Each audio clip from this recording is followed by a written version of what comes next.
भाई दूर के ढोल हमेशा ही सुहाने लगते हैं, लेकिन फ्रॉइड की बात ये है कि जो आपके पास है ना वो बहुत ही यूनिक है और ये हमें समझने की जरूरत है और लोगों को समझाने की जरूरत है, ठीक वैसे ही जैसे इमली ने किया। जी हाँ, भारतीय संस्कृति की खूबसूरती के सामने किस तरह चारों खाने चित हो गए फिरंगी, आइए बताते हैं।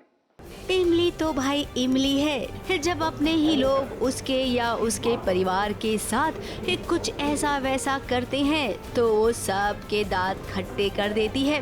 तो यहाँ तो अब बात एक फिरंग की है, एक फिरंग पति जो अपनी पत्नी की बेइज्जती कर रहा है सबके सामने। अब इस फिरंग को लग रहा है 7 समुंदर पार से आया है तो कुछ भी कह लेगा।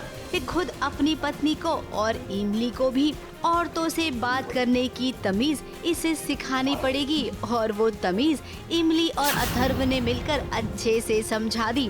हमारे देश में औरतों का दर्जा क्या होता है, इसका पाठ इस फिरंग को अच्छे से पढ़ा दिया।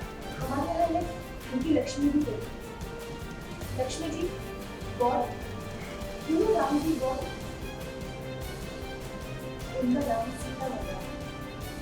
लक्ष्मण जी का नाम मीरा जी, शिव जी का नाम पार्वती। मेरे सामने मैं देखती हूँ कि वो जो हस्बैंड वाइफ है वो अपने पत्नी को बहुत बुरी तरीके से उनसे बात कर रहे हैं एंड बहुत इंसल्टिंग वे में बात कर रहे हैं। तो मुझे वो बहुत बुरा लगता है और मैं अपने टूटी फूटी हिंदी इंग्लिश मिक्स्ड उसमें ही उनको समझाती हूँ कि हमारे यहाँ औरतों को कैसे देखा जाता है, किस नज़र से देखा जाता है, कैसे उनकी रिस्पेक्ट की जाती है और एक रिलेशनशिप में रिस्पेक्ट कितना मैटर करता है। तो ये सारी बातें बहुत कुछ उन दोनों को बोलती हूँ, उनको समझाती हूँ, स्पेशली हस्बैंड को। एंड कहीं ना कहीं वो चीज़ सबको बहुत अच्छा लगता है एंड फिर डील फाइनल हो जाती है और सब खुश है। अब इमली का ज्ञान जब मिला तो इस ज्ञान से इम्प्रेस तो होना ही था इस अंग्रेजन और उसके अंग्रेज पति को। सो ये इम्प्रेस हो गए और इमली से माफी भी मांगी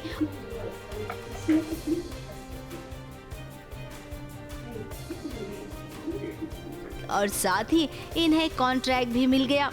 अब देखा ना, ये होता है टीवी के बहू का संघर्ष। बहू रानी है घर की लेकिन नौकरानी भी बन गई।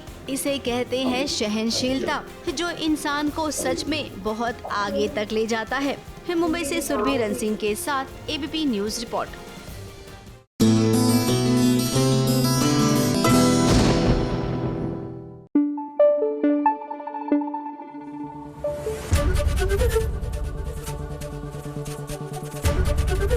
एबीपी न्यूज आपको रखे आगे।